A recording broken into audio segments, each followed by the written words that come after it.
you need to choose one thing, right? Because the minute we're like, well, I do workshops and I do training and I do consulting and I do coaching, and you tell your new salesperson, well, I offer all those four things. What is the salesperson going to say? There's just too much conversation back and forth about, oh, well, you could do this or you could do that. We just can't, we can't sell that way anymore. Welcome to Built to Scale, where we have real conversations with entrepreneurs just like you about what it takes to build a thriving business without sacrificing your personal life. My name is Craig Severinsen, and I help people make more money working with better clients while also working less. And now I'm sharing it all with you. Let's dive in. What's up, everybody? Craig Severinsen here, and this is episode 16, and I am super excited because today we have Celina Guerrero on the show, and she helps people build sales teams. So this episode, if I had to sum it up just in like one thought or one idea, it would be, how do you make that shift from being a solo pro to CEO? And in particular, we dive really deep on how do you hire a sales team. And this is such an important part if you want to scale your business and you really want that freedom that being a business owner can bring. It is fantastic. And in fact, there are three things I want you to look out for. Number one, she talks about using a human-led sales process to build relationships and find clients. You know, we talk a lot about LinkedIn and using social selling, and put those things together, you've got a really winning combination. Number two, the critical reason why you need to focus on just one core offer and how doing that will just help you scale very, very quickly. And then number three, she talks about really critical details to find out if you're ready, if your business is ready to hire a sales team. And if you're not ready, we talk about how you can get your business ready. So this is such a value-packed episode. I cannot wait for you to check it out. Let's dive in. Okay, so tell us really quickly what you do right now. And then before we dive into like all that stuff, because I think since we're both working on LinkedIn, we probably have a lot to talk about. But before we dive into it, I want to go back and say, how did you get there? So what do you do today? Okay, so right now I am a B2B sales coach for CEOs and consultants. So service-based businesses, CEOs and consultants. And sometimes they have a little team, like not a big team, maybe like 2 to 3 people. And I really help them with their human-led sales process. So not specifically marketing and not ads, but how do we engage with our potential clients? How do we go find our potential clients and build relationships, start conversations, and then convert some of them into clients? That's specifically what I do today. Cool. So if I were to kind of maybe put a label on that, which I know we don't always love, but it sounds to me it's like in the prospecting, relationship building realm that leads to those sales conversations, right? Absolutely. And I really leverage LinkedIn for that. So for example, I work with typically small businesses who are selling to other small businesses, right? It's not like, oh, let me help you get into this, Fortune 100 company. That's not particularly my expertise. But it's really like, LinkedIn has so many, it's filled with opportunities. And I really think that is a great way for some CEO or a consultant of a certain size to use, right, to get into finding those people. I feel like there's a, do you hear that? Do you hear that lawnmower in the background? It sounds like a lawnmower or a leaf blower, right? Sorry about that. All right. Yeah, that's the joys of working from home. It's always funny to me. It's like as soon as you go live with somebody, it's like the neighbor decides to mow the lawn, or there's a truck driving by. I get it. Now, if I remember right, I know I said I didn't want to dive into like what you're doing right now, but like I can't help myself. You also help people hire the salespeople to do that, right? Yeah.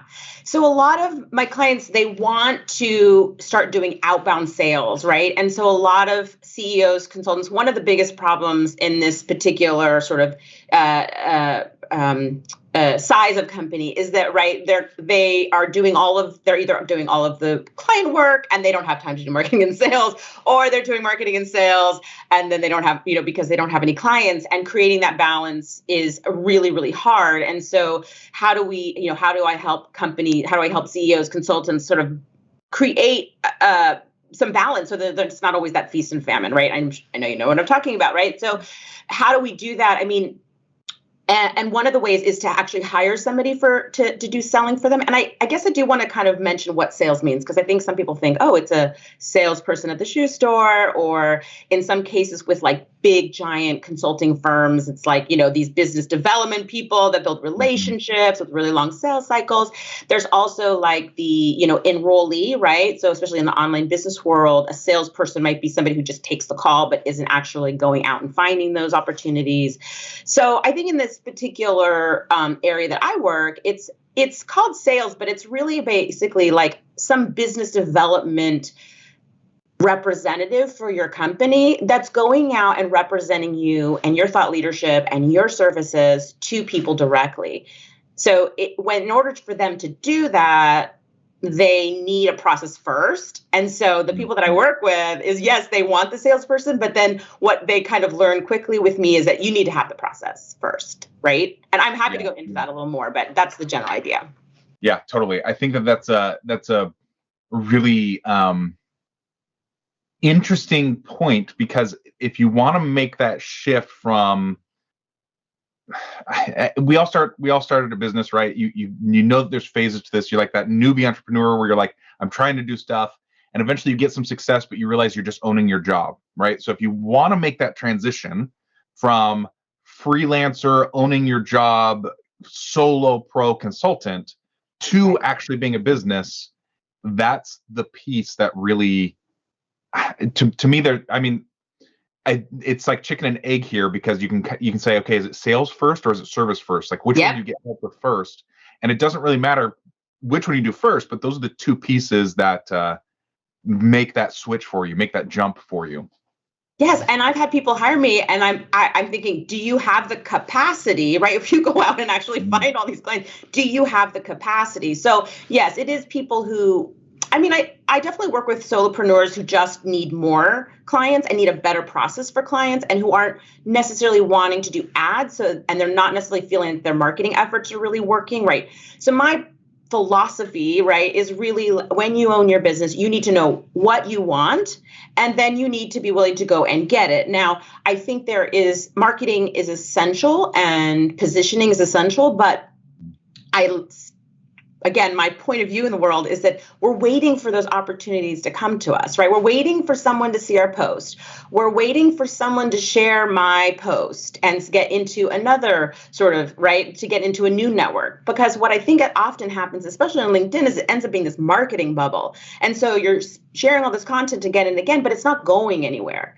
And so if you want to reach people are like, I don't have any new clients. If you're talking into basically a bubble, it's a problem. So there's three ways I see the world, that to reach those new people, right? There's advertising, and there's guest speaking, and like this, or guest writing, and then of course the outbound sales. And I think LinkedIn is a way of reaching those new audiences in a way that is so targeted. I mean, the amount of information that we can learn about people is like, it's kind of crazy when you think about it. So we have the ability through sales to really personalize that message, and that relationship building, and that starting of a conversation is really how I like to talk about it. So yeah, it's all there for the taking. There's two things that you mentioned in there that so kind of a side note is those three things: advertising, guest speaking, and outbound sales. What's cool about that is all three of those can be done on LinkedIn, right? Like all three of those can be done on that platform, which is cool. Not that you should put all your eggs in one basket, but like it's all right there. Yeah. But kind of going back a step, I am a huge proponent of marketing that leads to. You hear my kids screaming. You've got the leaf blower. I've got the kids screaming. We have a snow day, so I've got the kids screaming. Right. So, but in the marketing bubble, right? I'm a big proponent of doing marketing that actually leads to a result, like knowing what the measurement that you want to happen. What you just described happens all the time, where we get sucked into a marketing tactic and we feel like we're doing marketing. We feel like, I'm writing these. Here's a great example. I knew a guy that wrote over a year's worth of blog content and never pushed the publish button. Never once pushed the publish button. Okay, so he's in this mindset of, I'm writing all this content, But what's the thing that actually gets the clients? It's pushing that publish button and having somebody read it and then engage with your stuff. If you never push the publish button, it doesn't matter. And so we get in this phase of like marketing for marketing's sake that doesn't lead to anything. So that's why the stuff I do and the stuff I promote is always like, you do X, you get Y, right? Like you do this activity, this is the outcome. It's measurable, you can do it, right? It makes a huge difference in the progress you make. Absolutely. I think, the thing, okay, so I would just say, when I look back on sort of why I ended up where I'm at, a lot of it is because I think for a lot of my career, I just waited for things to come to me, right? Like the job, the client, and I had a professional sales job for a while, and yet I still hadn't integrated that sort of mentality in my mind, meaning there's opportunity everywhere. How do we go out and get it? And sometimes it is in this outbound, say reaching out to people who kind of fit the ideal profile and reaching out to them and saying, hey, here's who I am. And I see you have this. And, here's some things that I know. What do you know?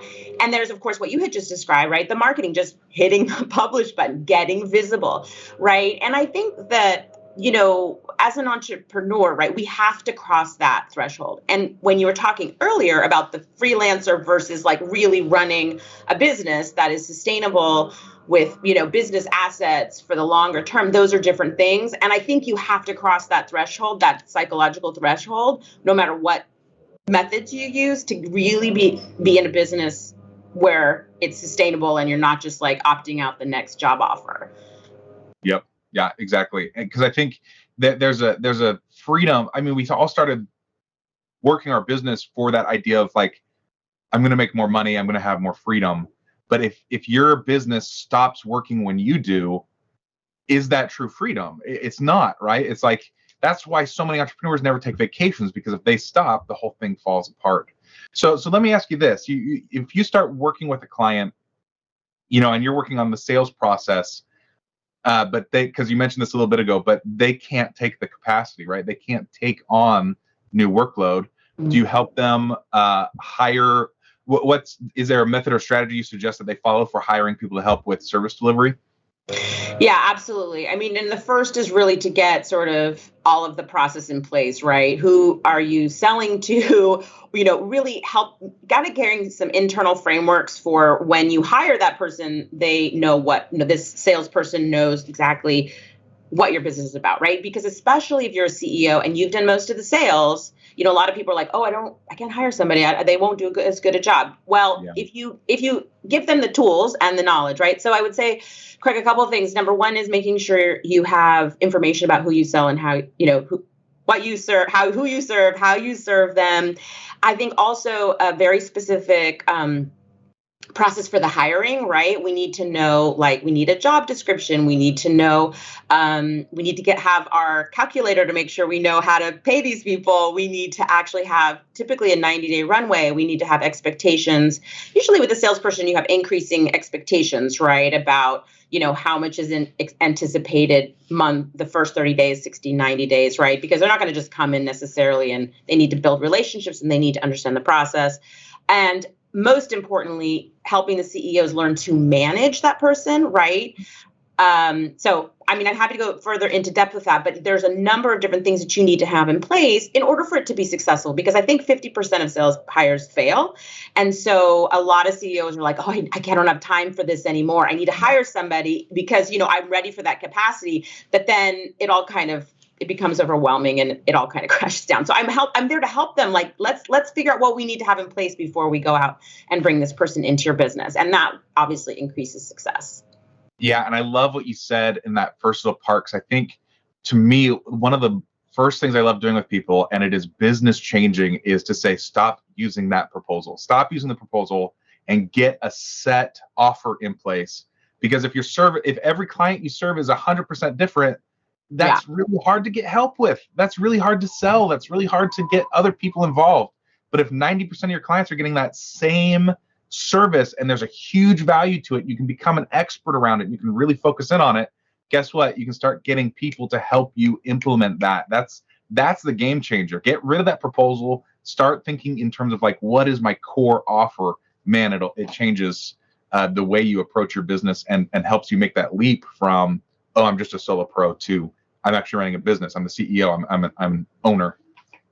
Yeah, I mean, that happened for me 2 years ago. This one-on-one proposal thing was killing me. And I was like, I can't do this anymore, right? And so now I have a very specific program, that you come into where we do those steps together so that when I sell something, it's one thing. And I think when you hire, and that's one of the first things that needs to happen is I tell my client, you need to choose one thing, right? Because the minute we're like, well, I do workshops and I do training and I do consulting and I do coaching, and you tell your new salesperson, well, I offer all those 4 things. What is the salesperson going to say? Well, we offer all these things, right? It's okay to say, I solve one problem and I solve it in these 4 different ways, but especially like when it's this, it creates, I've been there as a sales professional, it creates so much confusion, and so it's both sides, right? So like for you on your side, like helping your clients scale, right? By getting that one offer. And then on this, on the client side, like there's just too much conversation back and forth about, oh, well, you could do this or you could do that. We just can't, we can't sell that way anymore. It's just, unless you're like a gazillion-dollar company, but even them, how do you think these huge consultant firms or big companies scale, or advertising firms? Yeah. They have processes, right? So helping, I think sounds like we both do that, right? Well, let's get some process, some repeatable systems, some repeatable services. So then you hire people to be able to implement those. Exactly. And that's how you scale, right? Exactly. They want the client wants you to show up as the expert, not as we think lots of times that they want us to show up like a waiter. Here's the menu. What do you want? Choose your thing. They don't want that. They want you to show up and say, that's your problem. Here's the pathway to get it. And here's how I help you do that. If you don't like my pathway, go find someone else that has the pathway you want. But this is the pathway I offer.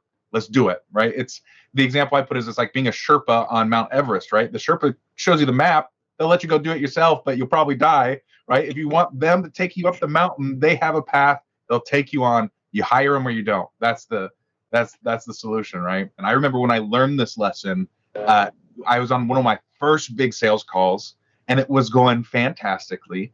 And they're like, okay, so how do I work with you? Like they were like card in hand, ready to hire me. And I was like, well, I mean, just hire me, and then we'll figure out what we're gonna do, and then I will go from there. And it was like so nebulous that the call ended with, okay, well, I guess we'll be in touch. Let me know. Okay, this is something that's, you learn, right? When you don't really know what you're doing, right?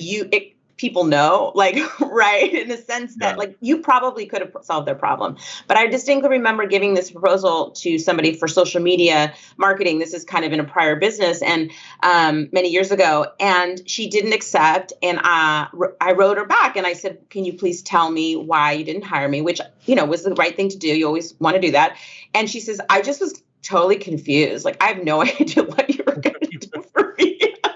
Do you know what I mean? So I think for us too, right? It's like as providers, what is the mechanism and the process and the steps that kind of gets somebody from point A to point B, the more clarity we have and the more experience we have delivering that. And I think I just want to keep going back to that one-to-one to sort of that primary offer that is repeatable and scalable. Once you've done one-to-one enough, you see the patterns, right? Yeah. And in fact, that was probably what was like, this is crazy. Like, people can't afford to pay me, to tell them the same thing that I probably tell 100 other people.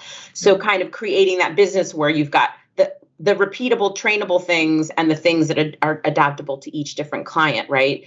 I know we're getting into the offer issue, but it all ties in, right, to the sales. How do we sell that? And how do we articulate that we're going to be able to actually deliver what we can deliver? We've got to have clarity. And I will just say one thing. I think something specifically about products versus services, right? When you buy a product, you know what color it is, you know what size it is, you know what weight it is, you know all of that stuff. But services, who's to say you're actually, that your service provider is going to actually deliver what they say they're going to deliver? There's a lot more trust involved. Yeah, and I think along with clarity, it's simplicity, right? Because I think that there's this moment of like the better you can lay out in very plain language, here's step 1, step 2, step 3, and just very simple, this is how it works, the more compelling it becomes. Because in that sales call, they don't want all the nitty gritty. Oh, you're going to fill out this survey and then you're going to do this thing. No, they want to know in broad terms, how do I get from point A to point B, and how are you going to walk me through that? And I think that builds that trust when you can get it, that simplicity down, and show, hey, I actually have done this before. Right. So you have a salesperson and they come into your business and you say, Susie, this is how we work. This is our framework, right? We do this with the client, then we do that, and then we do that. And we've designed this specifically to overcome the challenges that these clients have. And the salesperson says, oh, okay, now I know what I'm selling, who I'm selling to, and why this is going to actually work, right? What is that mechanism? And so the clearer you are and you communicate that to your salesperson, the more effective that they're going to be. I love what you just said, and it's something we overlook a lot. Is it's not just we focus so much on ROI for the client, like what's their compelling reason for purchasing. But when and I think this is difficult for the owner when you're doing the sales, right? Is to make a salesperson want to sell it. They have to have that compelling why, that compelling, I'm going to change this person's life and their business or whatever by selling them this thing. And I think lots of times if you're doing your own sales, it's easy to forget that. And then you get bogged down in, oh, I don't want to do sales. I don't want to get on the phone. I don't want to do this. I don't want to do the outreach. It becomes all a burden because you've forgotten that what you're offering can actually have an impact on somebody. Absolutely. And I also think I do want to just address something that you brought up is when you're hiring a salesperson, because we're kind of talking about that, is I've seen a lot of job descriptions that are saying, okay, well, this is everything that you need to be. This is everything you need to bring to my business. Sell me on why you're perfect for this role. And it's like, well, what do you have? If Susie's going to apply for a job with me, she's going to think, does Celina have her stuff together? Like, does she have something that actually makes sense to sell, right? So all those things you were talking about, like the why and like the how and the mechanism and the steps and the results, like salespeople need to know that they actually can sell something that makes sense, right? Because they don't want to be in a job where their goal is to sell and they are not enabled, they do not have the information, the offer, the support to be support, right? And it all just dials back to us as CEOs, our clients as consultants and CEOs and coaches and so on, to really be dialed in on that. And once you are, right, we've kind of talked about it, everything else kind of starts functioning efficiently and we're able to grow. Yeah, the world has changed in the past, even 10, 15 years in terms of I saw someone on LinkedIn the other day say, hey, applicants, you should be writing thank you notes for, that so you can get hired. What happened to thank you notes? It's like, where's your thank you note for me coming to interview you?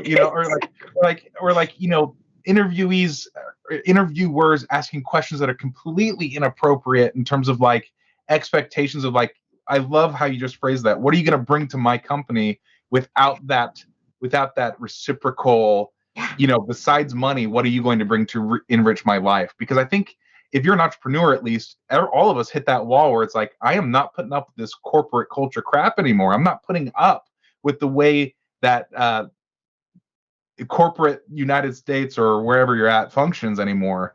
And I can't even imagine making a resume anymore. I just can't even it feels so degrading to me. So having that same idea of how do you bring that to your applicants? So, well, maybe, and that's the question. How do you have that type of attitude of making the place desirable to work from and making the application process respectful? How do you go about doing that? Well, I think, first of all, this particular group of people who I help, there's not a lot of salespeople out there that are already pre-trained. So if you go into LinkedIn and now you're seeing a lot of jobs for technology sales, right? You see a lot of commission only for some random things that I don't even know who's going to take those jobs, right? And so when you are putting together a job description for a small business that people are excited to work for, there's some benefits, right? Number one is flexibility, remote most often, right? And I think also just a lot of support, a lot of training, a lot of all of the things that somebody might want that doesn't want to work for a large company, right? Like the corporate that you had just mentioned, right? So like, what are aspects of that? And I think that it's a sense of helping them know that you're there to make them successful. However that specifically is articulated, it might look a little bit different for every business. But as a salesperson, especially if you're doing commission, now not all sales jobs have to be commission based, but if you're doing a commission based thing, they're definitely going to want to know that they can sell. I mean, even if they're commissioned or they're not commissioned, their one job is to get new clients. And if they're not, right? So I think as a salesperson looking at that job description, I know I want to know that they're going to support me and give me the tools and the training, sort of like the full 360 of what I know that I need as a salesperson to be successful. And I would just add, salespeople are very much like athletes, right? We need our salespeople to be hyper-focused on the goal. So they're at one part of the track and they need to get to the other, right? And we need our salespeople to be super focused to coach them essentially and say, look, here's the right tennis shoes. Here's the right sunglasses. This is the direction you're going in. This is where you're going to go. And, when you feel like you're getting tired, here's some different things that you can do to push through that, whatever. And those could be sort of a metaphor for these sales conversations when they get objections or whatever, right? The minute we start telling them, like being unsure about what they should be selling or who they should be selling to, that is going to slow them down and they're not going to be able to achieve. So I would say that when somebody says, I want to hire a salesperson, they need to have all of that clarity in place, because salespeople do not do well when they have distractions and a lot of unknowns. It's very, it's not productive for their outcomes. So let me dive a little bit deeper into like, how do I know I'm ready to hire a salesperson or work with someone like you to hire a salesperson?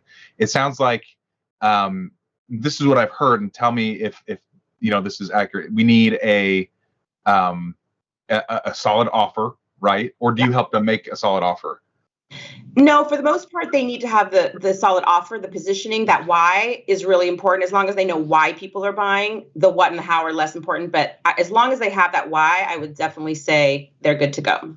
Okay, cool. So work with me first to get your package set. Yeah, there you go. Exactly. Okay, so it sounds also like they need to have. It sounds like maybe they need some liquid cash, or they need like some savings to make sure that they've got a runway for their. So like if they're gonna hire, do you recommend they hire one salesperson at a time, or is it like you get two at because the competitive nature, right? Too. There is a certain best practice that is known if you hire two for a couple of reasons. Is one, it takes a lot of time to train someone. And so if you're training two at the same time, it's just more efficient. The second thing is and this is kind of like cynical, but like one of them might work out, one of them may not. Also, it's competitive, but it's also collaborative, right? Because they're going to be doing this for the first time and they'll be doing it together and they're helping each other out. I mean, sales teams nowadays, yes, they're competitive, but they're far more collaborative than they've ever been, right? How do we figure out best practices, share that with our colleagues and so on. So there's some argument to that. I would simply say that that's not necessary, especially for a smaller business who just doesn't have the capacity and the runway.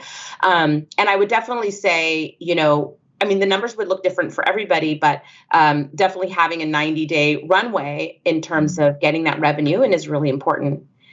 I want to just add one thing, which is, why do we have salespeople?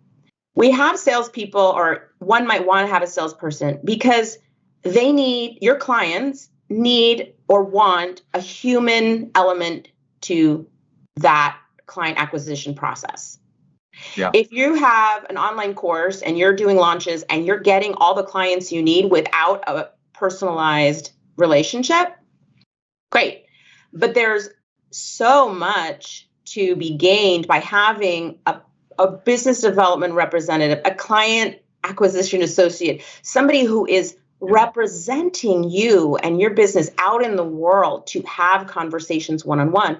And within this idea of social selling, it is a very human one-to-one experience. And you can do that to some extent at volume, right? In order to make it effective, right? Because you have to have a certain amount of ROI for the amount that they're putting in and profit and so on. But I think that asking yourself, like, I think when CEOs get maxed out and they just need somebody responding to these people, that's an important part of their brand. That's an important part of their business. It can be really, really, really a differentiator for sure in someone's business. And as somebody who specializes in helping people scale, I will say that if you want to grow a highly successful, highly profitable business, it's better to serve fewer people for more money with deeper impact. And those higher price tags, those deeper level contracts come from one-to-one interactions. You need to have that person. And if you can have a couple people who are specialized in that, killer, absolutely killer. Celina, I know you've got a hard stop. So let's, if someone wants to learn more about you, they want to work with you, where do they go? What should they do? Please, anyone who's interested in more conversation about salespeople, sales on LinkedIn, they can reach me on my LinkedIn profile, which is, my name is Celina Guerrero. I'm sure there'll be in the notes somewhere, and you can just find me on LinkedIn. The best thing to do is to reach me on LinkedIn. Celina Guerrero is my name, and I'm sure you'll be able to find me, and I look forward to connecting with you. Awesome, Celina. Thank you so much. And we'll talk. I feel like we didn't even scratch the surface of what we could talk about. We've got so much here, so maybe we should connect another time. But thank you so much for coming. Really appreciate it. Thank you for having me. Thanks so much for listening. If this episode helped you, share with someone who needs to hear it as well. For more information on how you can work with me and great resources for your business, head over to builttoscalehq.com. Join us next time for Built to Scale. And until then, take some fast, focused, imperfect action. I believe in you. I got your back. We'll talk soon.